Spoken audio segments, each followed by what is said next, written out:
E aí, minha gente, como é que vocês estão? Aqui quem fala é Pastor Lohan Castro. Esse é o meu canal, onde nós nos dedicamos a falar sobre vida cristã, teologia, psicanálise e olhar para as coisas sobre um prisma cristão, um olhar cristão. E hoje eu queria falar sobre a Quaresma. Hoje quarta-feira, né, dia 18 de fevereiro, abre-se um novo período no calendário cristão chamado Quaresma. E se você é um bom brasileiro e principalmente nordestino, você sabe muito bem que essa terminologia lembra muito o que os católicos, o que católicos fazem. E muitas vezes, talvez, se você for bem batista, em algum momento você já fez questão de comer carne vermelha, né? Por exemplo, na Semana Santa, nesse tempo de Quaresma, para poder mostrar o quão protestante você é. Mas se eu te dissesse que Quaresma, ano litúrgico, calendário cristão, é também mais protestante do que você pensa. É sobre isso que eu queria falar hoje. O protestante, o cristão evangélico e a Quaresma. Primeiramente, o que é Quaresma? A palavra Quaresma, ela vem do latim quadragésima, que significa quadragésimo, né, no português. Ela representa os 40 dias que antecedem a Páscoa, né? Em referência aos 40 dias de Jesus no deserto, aos 40 anos de Israel no deserto. Está muito ligado também aos períodos bíblicos de preparação, de arrependimento, né?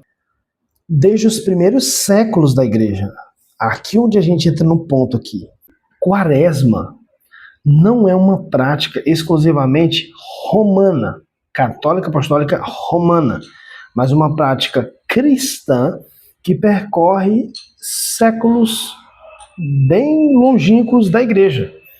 Então, desde os primeiros séculos da igreja, esse período ele é marcado por jejum, oração, arrependimento, preparação para a Páscoa. Então, os cristãos antigos, eles não viviam Natal, Páscoa, de um jeito secularizado como nós vivemos.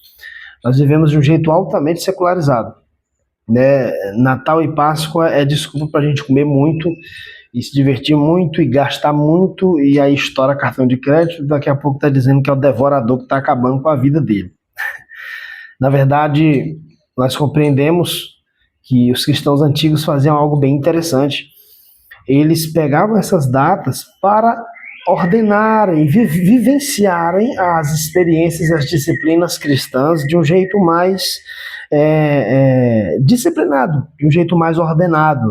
Não aquela coisa, sabe, muito solta, que não tem ordem, não tem tempo, não tem... isso ajudava muito nas disciplinas cristãs. Em resumo, Advento, Natal, Tempo Comum, Quaresma e etc., antecedem a divisão católica protestante. Então, a Quaresma, ela não tem seu início, seu surgimento no catolicismo romano. Vamos lá, vamos falar aqui a verdade, tá? A prática de uma preparação pascual de 40 anos, 40 dias, perdão, já aparece nos primeiros séculos da igreja, e um exemplo disso, por exemplo, é o Irineu de Lyon, né? No século II. Então, século II, a igreja ainda não havia se institucionalizado, se unido aí ao Império Romano e se tornado uma instituição católica apostólica romana. Então, Irineu de Lyon, já no século II, ele menciona períodos de jejuns nesse tempo que antecede a Páscoa, como uma disciplina espiritual, uma disciplina cristã entre os cristãos daquela época. Então, nós estamos falando aqui de uma prática que é anterior tanto ao cristianismo católico romano medieval, quanto ao protestantismo. É anterior a tudo isso. Então, significa que a Quaresma e toda a prática do ano litúrgico, do calendário cristão, é anterior a tudo isso, fazendo com que isso sejam disciplinas cristãs históricas da igreja. Vamos pensar aqui então nos reformadores em relação à quaresma. Por exemplo, e aí eu pesquisei algo aqui, eu vou estar lendo enquanto eu falo aqui para você. Então, os reformadores, né, como eles lidaram com, especificamente a quaresma, esse período que nós estamos agora? Lutero, por exemplo. Lutero, ele não aboliu a quaresma, né? E na tradição luterânica histórica, o calendário litúrgico ele foi mantido, inclusive a quaresma. Até hoje as igrejas luteranas, por exemplo, elas seguem o calendário cristão. Talvez os luteranos e os anglicanos são os que mais assim levam a sério mesmo o calendário cristão, a quaresma e etc. João Calvino. Já João Calvino, ele rejeitava a ideia penitencial da quaresma e de todo o calendário cristão. Ele não rejeitava a ideia de um calendário cristão, de um ano litúrgico, mas ele combatia o perigo de isso se tornar essa religiosidade vazia e essa coisa penitencial extremamente, assim, teologia católica apostólica romana. Mas ele acha que é útil de forma bíblica, né? Fazer desse tempo um tempo de reflexão bíblica, sim, que envolva jejuns, que envolva a oração, que envolva um subjugar da carne, mas não como uma troca penitencial, como obras de justiça, mas simplesmente como uma disciplina que auxiliará nesse processo de santificação do nosso coração e nos disciplinará em relação à nossa busca por Deus. Já no anglicanismo nós temos a guarda mesmo do calendário cristão de um jeito assim completo, de um jeito completo mesmo, sabe? É bem semelhante ao que é vivenciado no catolicismo, mas também o protestantismo anglicano preserva essa questão da quaresma e os outros dias do calendário cristão. Então nós temos, eu vou dizer agora para vocês, por exemplo, as principais igrejas assim que preservam, inclusive fazem cultos de quarta-feira de cinza e coisa desse tipo, né? E no final eu vou trazer uma proposta para vocês que visa equilibrar um pouco essas coisas. Nós temos aqui as igrejas luteranas, as igrejas anglicanas, as igrejas reformadas históricas e as presbiterianas litúrgicas. São as igrejas que geralmente guardam, preservam, vivenciam na vida comunitária da fé o calendário cristão.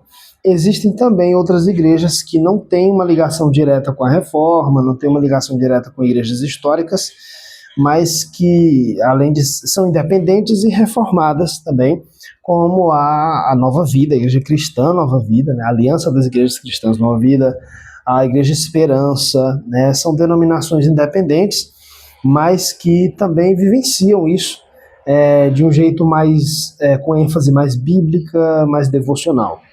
Quando que surge então a rejeição? Essa rejeição plena à quaresma, ao advento, ao Natal, à Páscoa, etc., tem muito a ver com os movimentos de avivamentos. Os avivalistas, os pentecostais e igrejas independentes. Por quê? Basicamente, o avivalismo e o pentecostalismo, eles abandonam muito essa coisa da liturgia. Eles ficam bem menos litúrgicos e mais ligados à espontaneidade, como a busca de manifestações do Espírito. Então, o máximo que eles poderiam tirar esses aparatos, esses limitezinhos litúrgicos, isso foi sendo tirado e fazendo com que a disciplina espiritual do cristão fosse um negócio mais assim espontâneo. As igrejas independentes já é um outro movimento. É o fato de que elas literalmente não possuem nenhuma ligação histórica com as igrejas antigas, igrejas históricas, né? Não é nem católica, não é nem presbiteriana, não é nem batista, não é nem...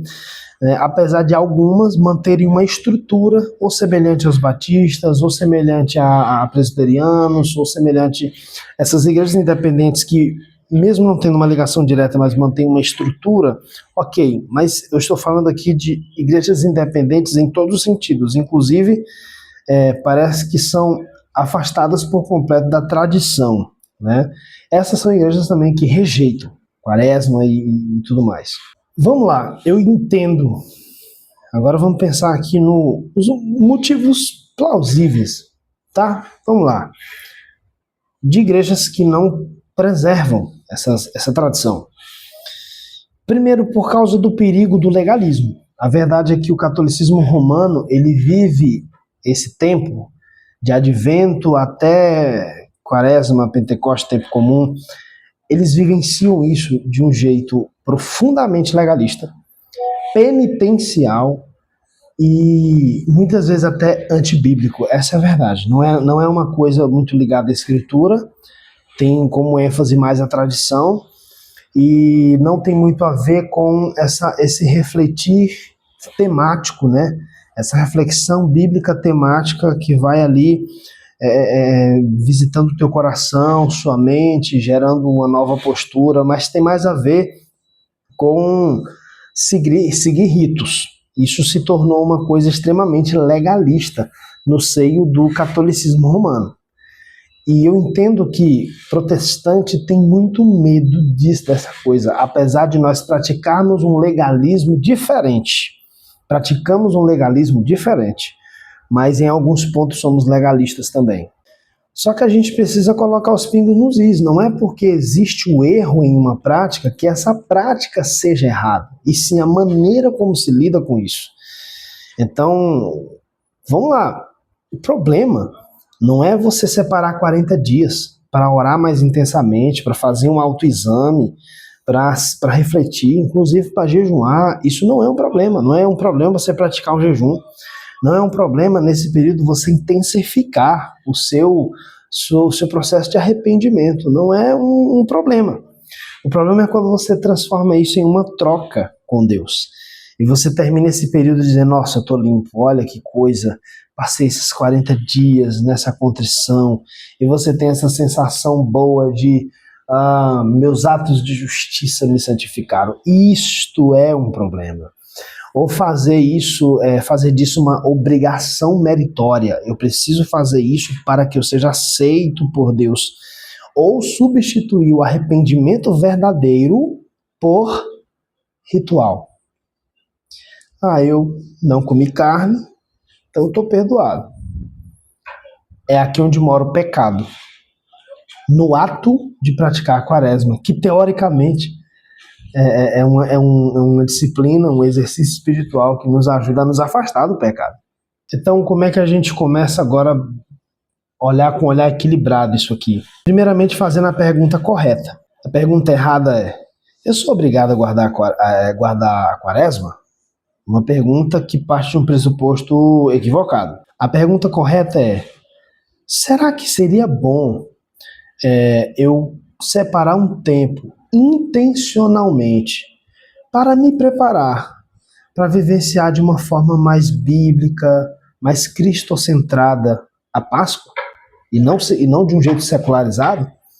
Será que vivenciar essas experiências do calendário cristão não é uma maneira de me ajudar a me afastar desse cristianismo secularizado e voltar para um cristianismo mais sólido?